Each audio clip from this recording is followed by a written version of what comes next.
urinario, nuestro primer tema. A ver. Habla más adelante para que se escuche. Muy bien, cuando nos referimos al sistema urinario, vamos a tratar sobre un sistema cuyas funciones principales son la filtración y la secreción. ¿Están escuchando? La filtración y la secreción.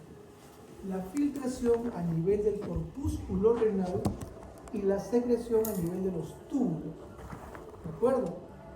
Además de eso, es un sistema que va a producir dos hormonas fundamentales. La primera de ellas, la eritropoyetina, que hemos visto en la unidad pasada, tiene que ver mucho con lo que son la producción de células hemáticas. ¿De acuerdo? Y la otra es la renina, que tiene que ver con el manejo de ¿qué? De la presión arterial. Entonces imagínense qué tan importante es este órgano. Además, lógicamente, de que a través de la filtración y la secreción va a eliminar de nuestro cuerpo sustancias que resultan siendo nocivas para nuestro organismo. Entonces su responsabilidad es bastante complicada. Y por lo tanto, los elementos que la van a conformar, los elementos histológicos que la van a conformar, tienen que estar muy bien definidos, muy bien funcionando, para que no haya ninguna patología que afecte a nuestro normal funcionamiento.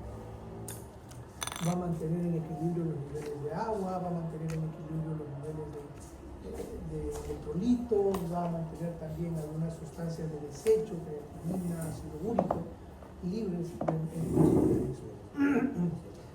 Tanto es así que nosotros, con el producto final de nuestro riñón, que es la orina, podemos también evaluarla y ver si hay algún elemento que está funcionando mal o que se está viendo afectado por algún motivo. Nuestro propio organismo, si nosotros no filtramos nuestra sangre y no eliminamos la orina, vamos a tener un organismo que se va a edematizar, ¿no? Se va a hinchar en nuestro cuerpo. Va a haber la acumulación de sustancias tóxicas, vamos a tener cambios en la orina, cambios cualitativos y cuantitativos de la orina. Podemos llegar a orinar menos volumen o más volumen dependiendo de lo que suceda con nuestro organismo. La orina puede tornarse turbia, puede tornarse rojiza, etc., amarillenta, intensa, ¿no? Diferentes situaciones que se pueden dar. Muy bien, entonces, ¿qué es lo que tenemos nosotros? Cuando hablamos de riñón nos referimos a dos estructuras de consistencia firme que se encuentran ubicados en el retroperitoneo. Es un órgano par, ubicado uno al lado del otro de manera simétrica, y que miden en promedio 12 por 6 por 3 centímetros. En su posición van a estar cubiertos, digamos, por tejido adiposo, que es la grasa perirenal, que es una especie de amortiguador para los eventos traumáticos, y más íntimamente va a estar recubierto por una cápsula de tejido conectivo denso, colagenoso también, con fibras elásticas, que se desprende fácilmente del riñón. En sí el riñón tiene una forma de habichuela, curiosamente se describe siempre así, una superficie lisa, brillante, que no se parece a esta, ¿no? Que tiene dos superficies, una convexa y una cóncava, la convexa externa y la cóncava interna. En la cóncava vamos a reconocer un área llamada ilio renal, a través del cual ingresa la arteria renal, sale la vena renal, sale también el uréter, que es el elemento que va a trasladar la orina hacia su lugar de almacenamiento, que es la vejiga, para finalmente ser eliminada a través de una estructura última llamada uretra, que es muy diferente en el hombre que en la mujer. Correcto, ya lo veremos en su momento. Muy bien, como ustedes pueden apreciar, este riñón tiene todavía algunas características embriológicas, ¿no? o de etapa embrionaria, en la cual el riñón es lobulado, básicamente. Pero eso no tiene ninguna implicancia en un estado adulto, no hay una repercusión, solamente es que se mantienen esas características. Hallazgos, podemos encontrar quistes, por ejemplo, que tampoco tienen una repercusión fisiológica. o podemos encontrar otro tipo de elementos, cálculos, tumores, etcétera, etcétera.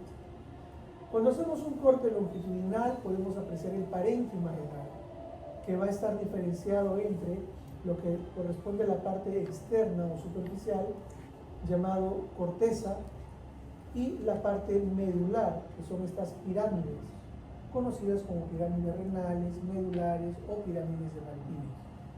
Entre las pirámides vamos a tener una extensión de la corteza hacia la médula, conocida como columnas de Bertin. Perdón. Y luego vamos a tener nosotros desde el ilio como una especie de cavidad que se introduce hacia el parénquima renal. Se conoce como seno renal. Y este seno renal va a estar también relleno de tejido adiposo. No hemos dicho, el tejido adiposo tiene que ver con protección, evita traumatismos, es un amortiguador. La pirámide renal o pirámide de Malpighi, la parte medular, tiene una forma literalmente de pirámide, una pirámide trunca, cuya base se encuentra en dirección a la corteza y el vértice hacia la parte más profunda de lo que es el seno renal. Esta zona, esta punta, este vértice se conoce como papila renal. Esta estructura es a donde van a llegar los conductos colectores, que en la parte final van a recibir el nombre de conductos de Bellini, que en número de 20 aproximadamente llegan a la papila trasladando la orina básicamente. Esta orina llega al nivel de los cálices menores, entre 2 a 3 cálices menores se van a reunir y van a formar un cáliz mayor. 3 a 4 cálices mayores se reúnen y forman la pelvis renal, que finalmente a manera de embudo se va a adelgazar y va a formar el uretra, que es la estructura que sale del riñón finalmente y traslada la orina del riñón a la vena. Muy bien, eso es lo que tenemos acá, la cápsula, tejido conectivo regular, con fibras elásticas y también la presencia de algunas células musculares lisas. Nuevamente, miren, la médula va a estar conformada entre 6 a 12 regiones llamadas pirámides, pirámides renales o pirámides medulares. Y aquí las tenemos, esta es una pirámide, pirámide, pirámide, acá es otra, y entre ellas tenemos la columna de Bertin, que es una proyección de la corteza renal. Aquí tenemos la grasa que llena el seno renal. Esquemáticamente, miren, la pirámide tiene una base dirigida hacia la corteza y tiene un vértice dirigido hacia lo que es la zona papilar, hacia los cálices menores. La base de cada pirámide constituye, dice, el borde entre corteza y médula, por eso se le llama borde córtico-medular. El vértice se denomina papila renal y ahí es donde van a llegar unos 20 conductos que se conocen como conductos de Bellini. Nuevamente, acá tenemos señalada una pirámide renal. Esta es otra pirámide, entre pirámide y pirámide, la columna de Bertin, la corteza, grasa perirenal y algunos otros elementos de la pelvis renal.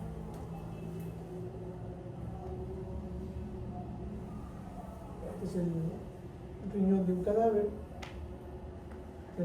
Es ligeramente pálido para lo que es un riñón normal, probablemente producto de un shock hipovolémico, pero lo que nos permite visualizar aquí con claridad es la corteza, las pirámides y las columnas, ¿correcto? Hacia aquí la papila, que se dirige hacia un cáliz menor, se une a otro cáliz menor y a otro cáliz menor, formando un cáliz mayor. Este cáliz se une a otro cáliz y a otro cáliz, formando la pelvis, y la pelvis finalmente forma el uretra, que se dirige hacia el ilio renal. ¿De acuerdo? Aquí tenemos un poquito de grasa en el seno renal. El área de la corteza que va a recurrir a la base de la pirámide recibe el nombre de arco cortical. Y este arco cortical nos va a marcar más o menos una pauta para lo que corresponde a al lobulillo, a cómo se forma el lóbulo renal, ¿no? Acá mismo lo podemos ver, aquí tenemos una columna, aquí tenemos otra columna, en medio la pirámide y lo que recubre, la parte de la corteza que recubre, se conoce como arco cortical. Entonces, esa suma de estructuras corresponde a un lóbulo renal. Y aquí lo vemos, esquemáticamente, la pirámide al centro y en la parte inferior, dos columnas, una a cada lado, y encima el arco cortical. Eso es el lóbulo renal. Es como si estuviéramos viendo esto, ¿no? Cada uno de estos. ¿Sí? Esto es un lóbulo, otro lóbulo, otro lóbulo, otro lóbulo. Histológicamente, digo, ¿no? Muy bien. ¿Qué es lo que debemos encontrar nosotros a nivel de la corteza? ¿Qué estructuras vamos a encontrar allí?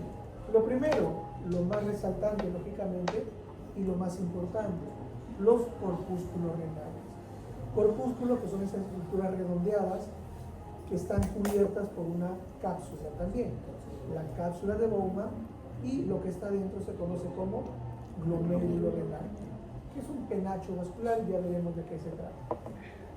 Luego tenemos el laberinto cortical, que corresponde a la presencia de los diversos túbulos contorneados, y finalmente el rayo medular, que es básicamente la expresión de los túbulos, ¿no?, proximales, distales y también colector, que van desde la médula hacia la corteza. Es decir, miren ustedes, estamos viendo esta zona de acá, ¿no? Esta zona de acá. Estoy acá. Ya. En esta zona está el rayo medular. Esto es, si yo hago el corte transversal de esta manera, estoy viendo puros túbulos, ¿no? Alrededor tenemos la presencia de los corpúsculos renales con su cápsula. Esta es la hoja parietal de la cápsula de Bowman, y el glomérulo o penacho vascular al centro. Cada una de estas estructuras se conoce como corpúsculo renal. Se está agrandando un poco nada más, y así como existen los cortes transversales, existen también los cortes longitudinales. Es lo mismo, es el rayo medular, y a los costados tenemos los corpúsculos renales. Nuevamente aquí la presencia del rayo medular, que va a estar rodeado de, no solamente aquí ya vamos a notar el corpúsculo renal, sino también asociado a la presencia de los túbulos renales. Por lo tanto, estaríamos hablando de nefrona como la unidad funcional del riñón. Ahí hay un poquito de variación en cuanto a la literatura que ustedes puedan revisar. Gardner especifica que no sería una nefrona, ¿no?, la unidad básica o fundamental, ya iremos viendo lo mismo, ¿ok? Esto es lo que dice Gardner, ¿no? Gardner menciona lo siguiente, que la unidad fundamental, funcional del riñón es el túbulo urinífero. ¿Cómo está formado el túbulo urinífero? Por una nefrona más los túbulos colectores.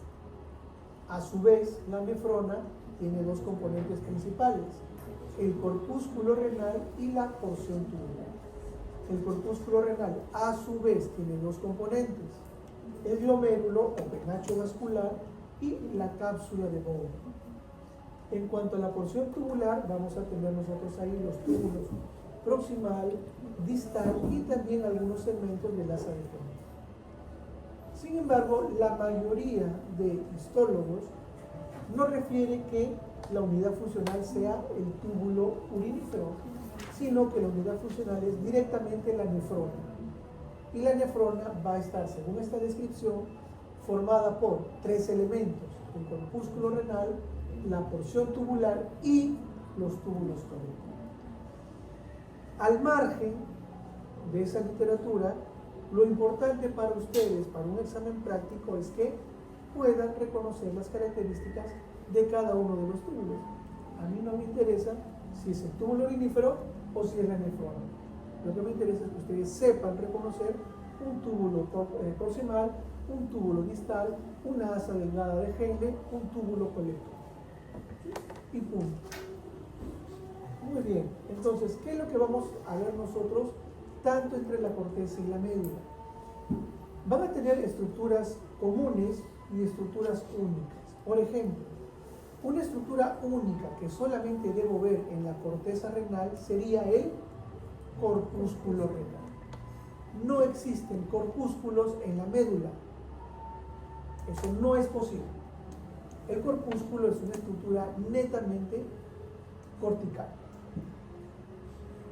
Los túbulos sí van a estar presentes en ambos campos, corteza y médula. Los contorneados, exclusividad de la corteza, pero los rectos no son exclusividad de la médula, sino que también se comparten algunos con la corteza.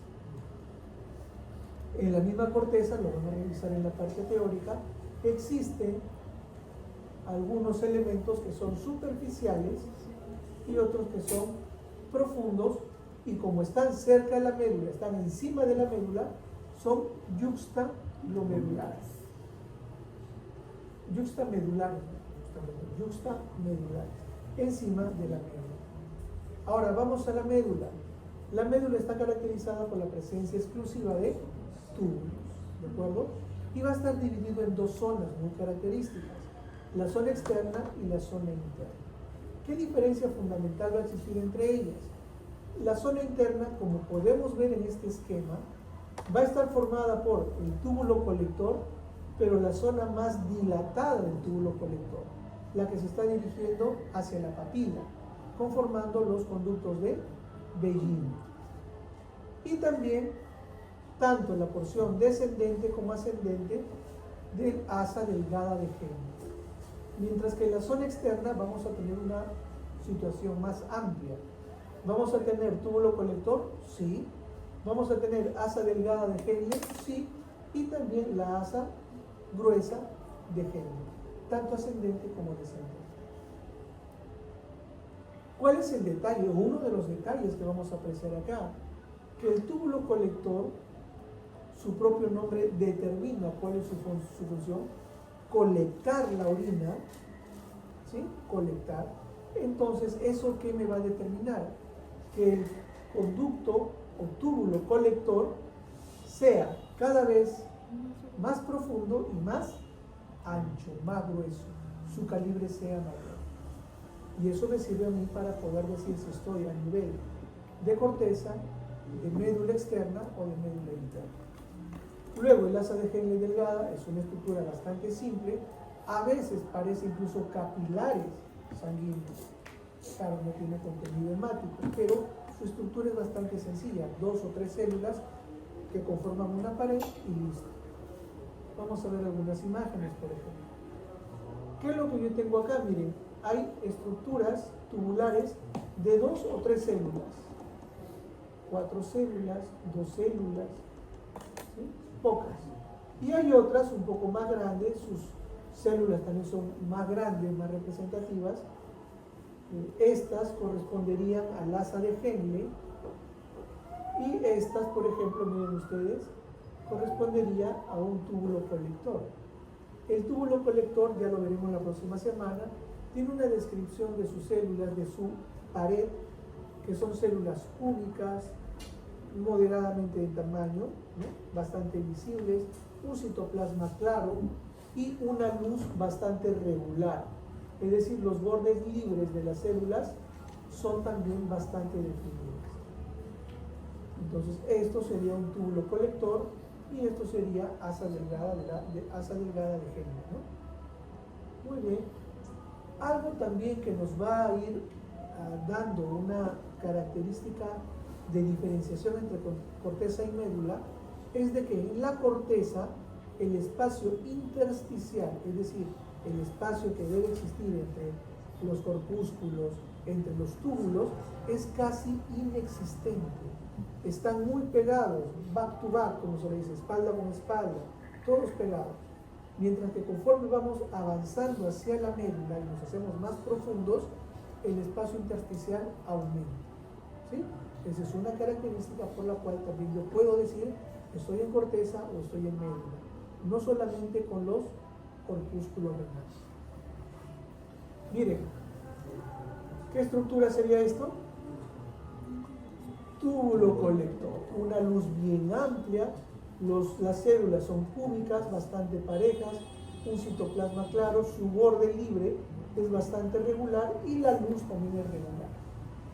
Túbulo colector. Más dilatado que el de acá, ¿verdad? Que quiere decir que estamos más hacia la profundidad. Y miren ustedes las asas de Henle. Todas son bastante sencillas. ¿Parecen capilares o no? ¿Sí? Lo único es que no hay eritrocito, pero parecen incluso capilares, ¿no? Muy bien.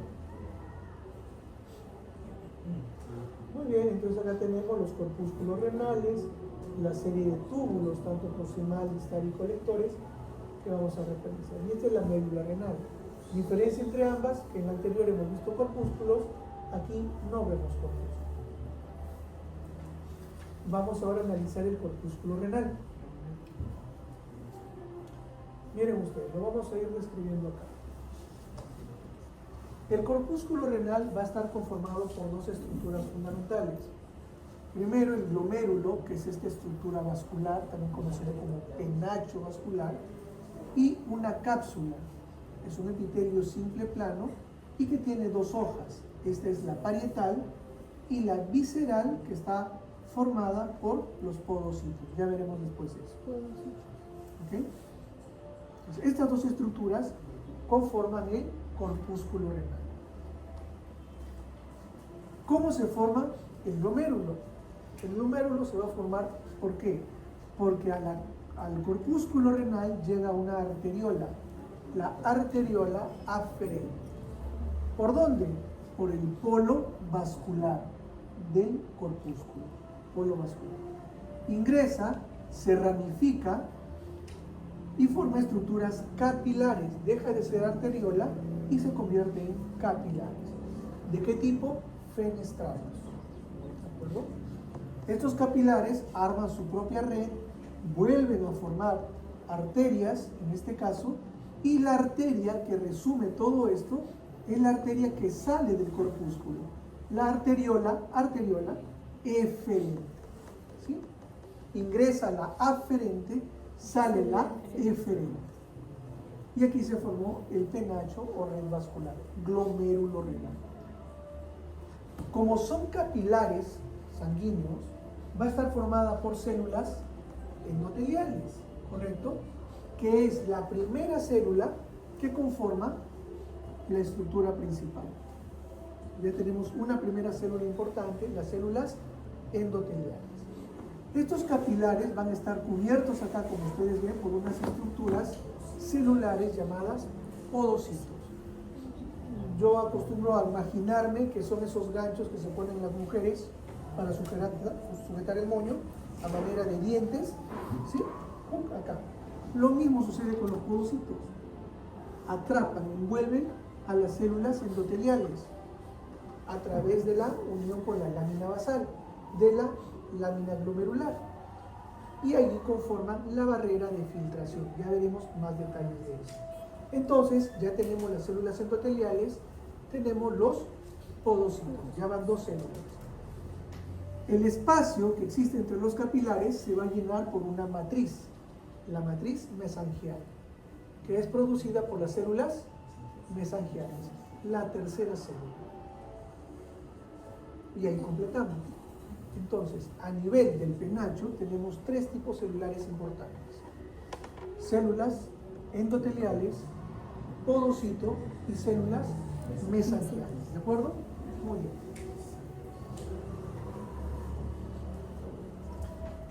Muy bien. Entonces, aquí se realiza la filtración.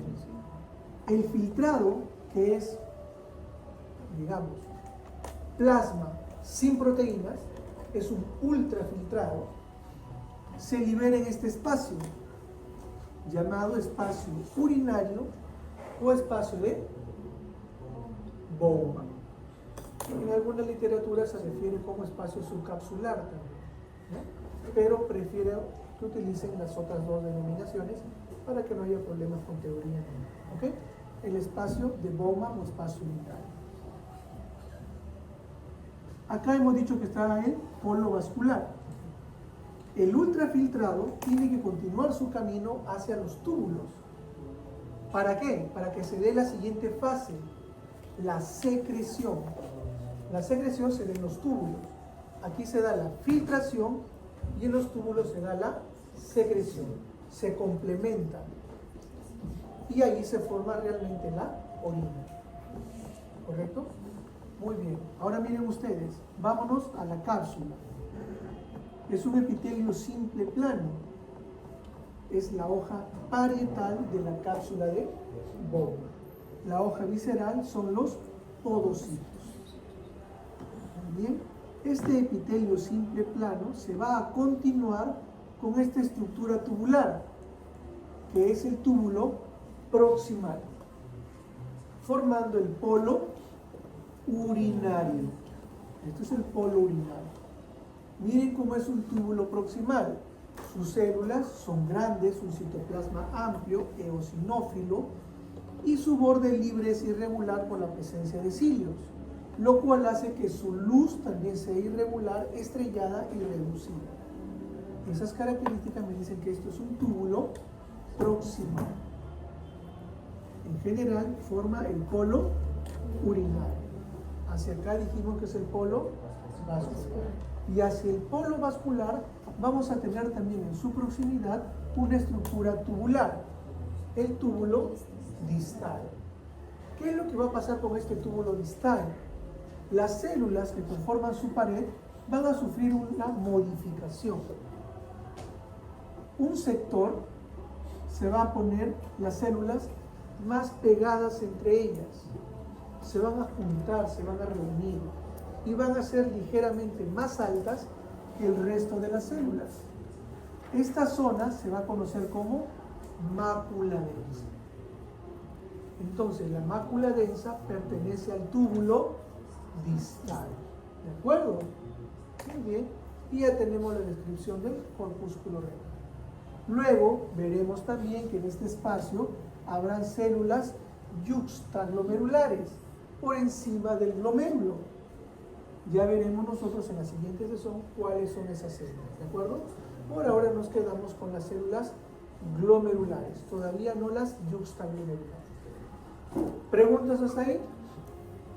No, está sencillo, ¿verdad? Muy bien, nuevamente corpúsculo con glomérulo y su cápsula, ¿verdad?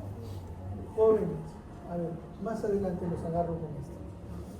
Muy bien, alrededor túbulos de distinto tipo, ¿verdad? Muy bien. Arteriola aferente, se ramifica, estructuras capilares, ¿sí? Penacho vascular, se forma nuevamente la arteriola y sale la arteriola eferente.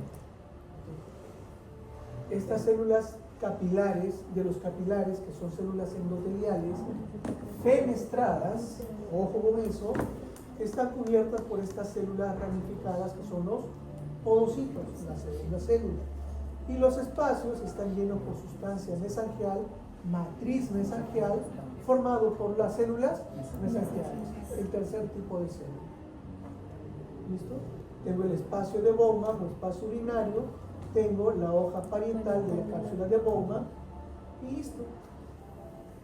Túbulo distal, mácula densa, polo y polo urinario. Pregunto, ¿qué estructura estoy viendo en la siguiente lámina?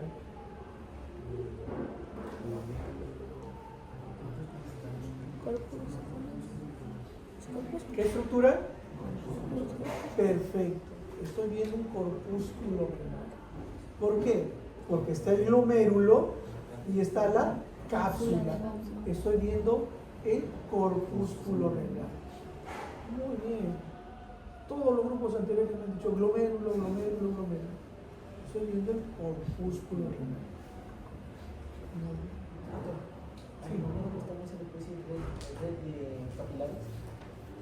Es una red de capilares. Es una red de capilares. Es un penacho también, penacho vascular. A ver, señoritas, háganse un moño acá. Eso es penacho. ¿Se ve o no como un moño? Perdón. ¿Sí? Por eso se le dice. Pero obviamente esos no son términos técnicos, ¿no? ¿Cómo se llama? glomérulo renal. ¿Es una red vascular? Sí lo es. ¿Es un penacho vascular? Sí lo es. Pero ¿cómo se llama? Glomérulo renal. Hacia aquí, polo vascular, hacia aquí, polo urinario. ¿Cómo se llama esto? ¿Pertenece a qué tipo de túbulo? Distal, perfecto. ¿Esto qué es? Perfecto. ¿Por qué? Porque sus células son un citoplasma amplio, el borde libre es ciliado, es irregular, por lo tanto su luz también es irregular, etcétera, etcétera, etcétera. ¿Esto qué es? Túbulo distal. Miren, sus células son un poquito más bajas, son cúbicas bajas, su citoplasma es un poco más homogéneo, su luz es más regular que esto, ¿no? Que esto, miren, su luz es más regular que esto. Entonces, ¿por qué les digo esto? Porque eso es lo que les voy a preguntar en el examen. Identifíquenme qué es túbulo proximal o túbulo distal. Es un túbulo contorneado. Eso tengo que preguntar.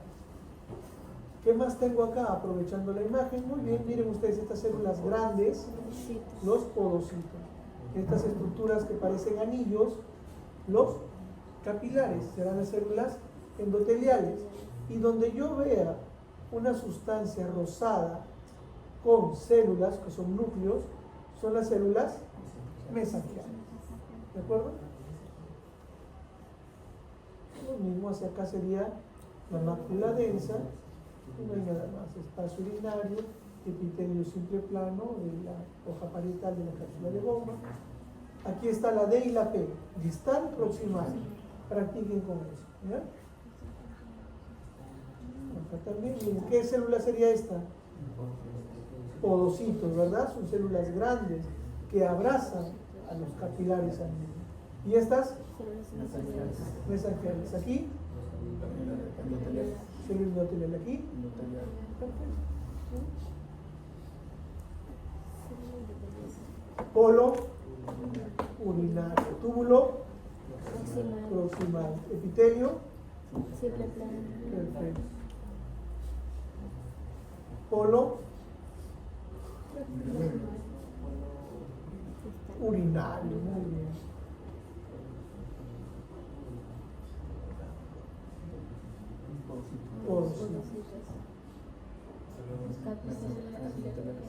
Endotelial, la captación capilar.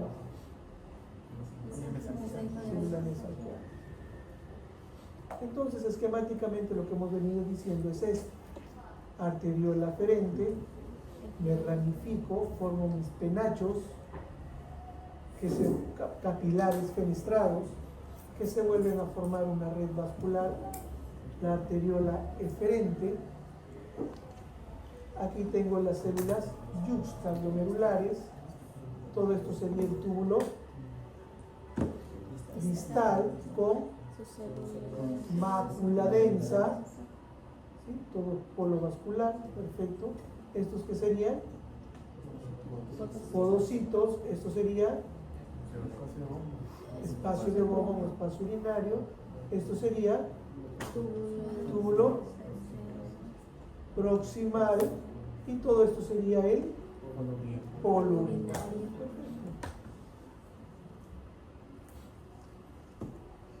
Mácula densa, células yuxtaglomerulares, lo veremos la próxima semana. Túbulos, proximal, distal. El distal es la luz más pequeña que el proximal, ¿no? ¿Cómo? El distal, la luz es más pequeña que el proximal. Sí, ahí se ve un poco más pequeño, ¿no? Pero es más regular. En cambio, en las proximales, mira, es muy irregular la luz. A veces de forma estrellada. Muy bien, aquí comienza algo bastante importante. Miren, esta es la barrera de filtración, ¿de acuerdo? Endotelio fenestrado. Lo celeste vendría a ser la lámina basal glomerular. Y lo amarillo sería podocito. Pero no todo el podocito. El podocito tiene ramificaciones primarias y secundarias. Las primarias no participan las secundarias o pedicelos. Pedicelos. Estos van a estar en contacto con la lámina basal glomerular, dejando unos espacios entre ellos conocidos como diafragma, ¿correcto? Que tienen una medida específica y que por esa medida y por la carga que tiene, la carga iónica negativa que tiene, permiten el pasaje de específicamente sustancias muy reconocidas y no cualquiera puede pasar por él. ¿Sí? Es un filtro justamente, por eso su función es la filtración. Ahora, yo puedo utilizar una sustancia, un colorante llamado PAS o ácido periódico de Schiff, porque me sirve para teñir o pintar, resaltar las láminas basales. ¿Por qué es importante la lámina basal? Porque es la que va a sustentar a todo el epitelio, ¿verdad? Ahora, ¿qué es lo que estamos viendo acá? Miren, los capilares, ¿sí? Están formados por endotelio. Y ese endotelio tiene su lámina basal. Perfecto. Los podocitos están en contacto con la membrana basal glomerular y también tienen parte de la formación de la lámina basal. El mesangio o matriz mesangial también se va a teñir con esta sustancia, con el PAS, debido a la presencia de colágeno tipo 3, 4, 5, 6, fibras elásticas y etcétera, etcétera. Glicoproteínas, proteoglucanos también. Avancemos. La cápsula de Bowman, la hoja parietal, ¿es un epitelio? Sí, por lo tanto debe tener su lámina basal. Aquí tengo un túbulo cuya pared está formada por epitelio. ¿Debe tener lámina basal o no? Entonces, todas las estructuras que yo veo hasta acá, todas tienen lámina basal. Por lo tanto, utilizando esta coloración, yo puedo observar si se está alterando la lámina basal de alguno de estos elementos, con una simple biopsia. Cuando hay una persona que está sufriendo alguna alteración en la formación de la orina o la retención de algunas sustancias o algo, hago una valoración de esta naturaleza. Muchas enfermedades autoinmunes generan depósitos de inmunocomplejos a nivel de las láminas basales, provocando su engrosamiento. Por lo tanto, la lámina basal al engrosarse no permite el funcionamiento adecuado. Ahora, si yo saco una biopsia, le echo PAS y veo que lo que está afectado es la lámina basal de los capilares, le diré al médico tratante, ¿sabes qué? La enfermedad que tiene tu paciente está vinculado a enfermedades de depósito de inmunocomplejos a nivel de capilares sanguíneos, vasos sanguíneos. Sacas tu relación de enfermedades probables y haces tu plan de trabajo. Pero si te digo, no, la lámina basal afectada está a nivel de los túbulos, el médico tratante sacará su lista de enfermedades de depósitos de inmunocomplejos que se depositan a nivel del túbulo y así sucesivamente. Entonces me sirve para orientar un diagnóstico y es algo bastante, entre comillas, sencillo, porque de todas maneras es sacarte una biopsia, ¿sí? Es invadir tu organismo, pero le digo sencillo porque es una coloración nada más. ¿Cómo se forma la barrera de filtración glomerular?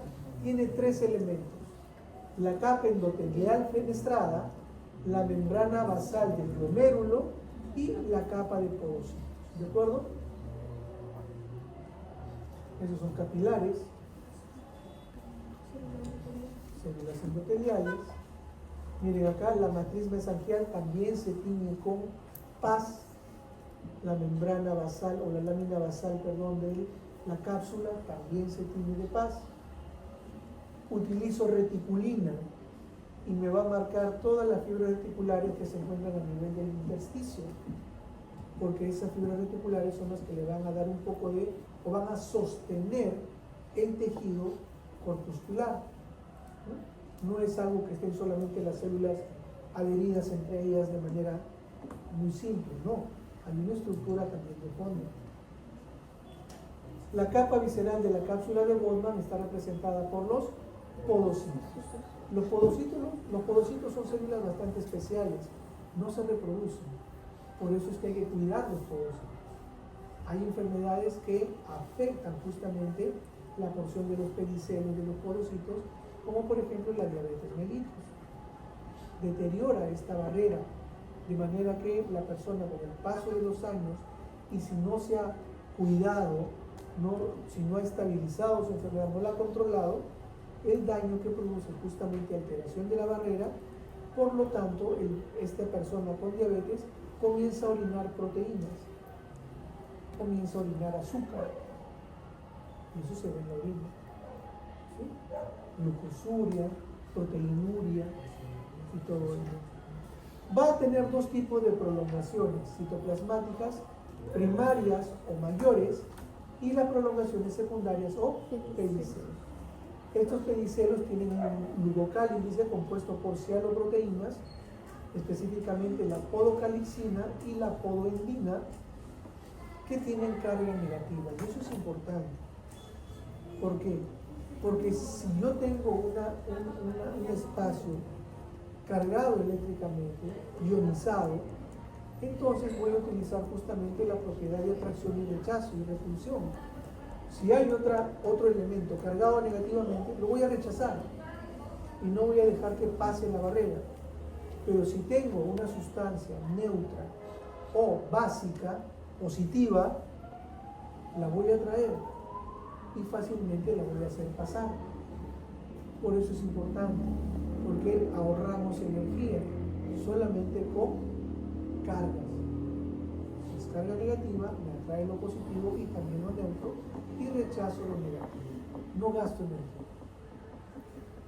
Y aquí está, miren, esta es la prolongación primaria del podocito, y estas son las prolongaciones secundarias o pedicelios, que se posan sobre la lámina basal, que a su vez está posada sobre el endotelio fenestral. Deja unos pequeños espacios, unas hendiduras, ¿sí? Las hendiduras de filtración. Por allí es donde pasan los elementos con determinado tamaño y determinada carga. La hendidura de filtración mide de 20 a 40 nanómetros. Y aquí está. En este espacio va a estar el diafragma, dice, de la hendidura de filtración, en un espacio que se encuentra ubicado entre dos pedicelios. ¿Qué proteína es la importante aquí? La nefrina. Dice, la principal responsable de la propiedad de selectividad del diafragma es la nefrina, producto de un gen llamado NPHS1. Jóvenes, para teoría, apréndanse las proteínas, apréndanse los factores que tienen que ver con genética. En un examen, el 50% de preguntas tienen que ser de fácil acceso, el 30% de un acceso moderado, con cierto grado de dificultad, y el 20% tiene que ser difícil. Usualmente, proteínas y genes lo ponen como preguntas difíciles. ¿Por qué? Porque ustedes no lo ven. ¿Sí? Ven ahí, listo, pasan. Y no lo aprenden. Y eso viene en los exámenes de manera reiterativa. Leanlo, apréndanlo, no es mucho. ¿Ya? Miren ustedes, este es el podocito con sus ramificaciones primarias,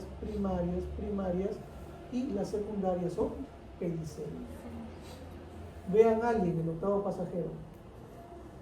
Se parece a él. ¿Sí? Sí.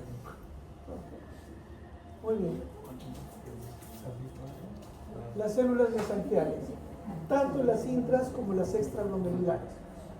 ¿Por qué son importantes las células mesangiales? Lo más fundamental, porque producen la matriz mesangial. Es la que va a estar uniendo todos los espacios de los penachos capilares. Y esta matriz mesangial tiene abundante contenido de colágeno, tipo 2, 3, 4, 5 y 6, perdón. Proteínas microfibrilares, glicoproteínas y proteoglicanos. Tiene función fagocítica, que va a eliminar todos los componentes de desecho que se encuentran a nivel del glomérulo. Reabsorbe la lámina basal glomerular, porque están en contacto básicamente con toda esta área. Tienen proteínas contráctiles similares a los encontrados en el citoplasma de los pericitos. ¿Se acuerdan dónde estaban los pericitos? ¿Dónde estaban los pericitos? Peri, alrededor de una célula. ¿Qué célula? La célula endotelial. Los capilares sanguíneos. Muy bien, tiene propiedades similares. Tiene receptores de angiotensina 2. Perfecto. ¿Por qué? Porque me va a resultar siendo un vasoconstrictor. Es decir, tiene manejo e influencia sobre, si yo reduzco, si yo contraigo los vasos sanguíneos que traen la sangre al riñón, me va a disminuir el filtrado glomerular. Y dan el soporte físico también a toda esta estructura. Reconocemos las células con amarillo, los podocitos, que son las células más grandes, célula, miren, este es un capilar, célula endotelial, célula mesangial, una célula plana, un epitelio simple plano de la hoja parietal de la cápsula de Bowman. Y aquí, bueno, no está la flecha negra, pero estaba señalando esta estructura, la mácula densa.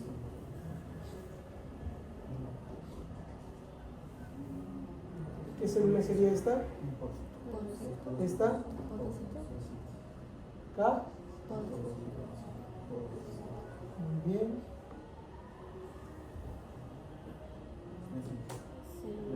Mesangiales, perfecto, muy bien. Busquemos una muy visible capilar. Acá. Esta es un núcleo y esta es el trocito ahí todavía. Capilar.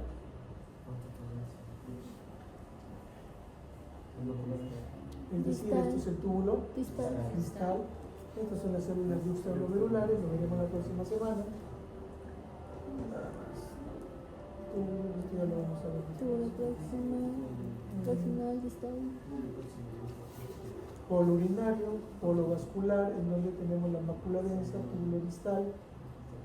Podocitos, miren acá una secuencia de podocitos. Aquí, capilares, células mesangiales,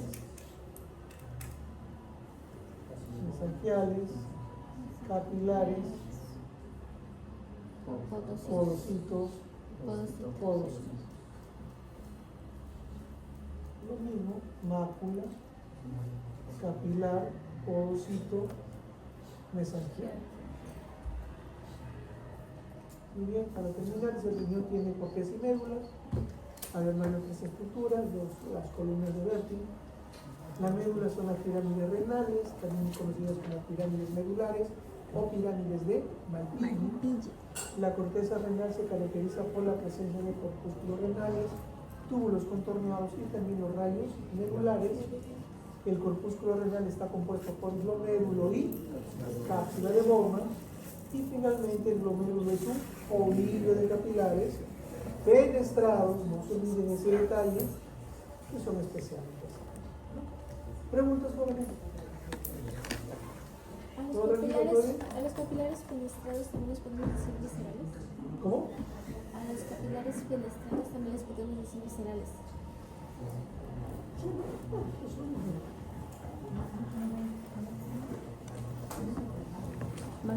¿Preguntas? ¿No? Ok.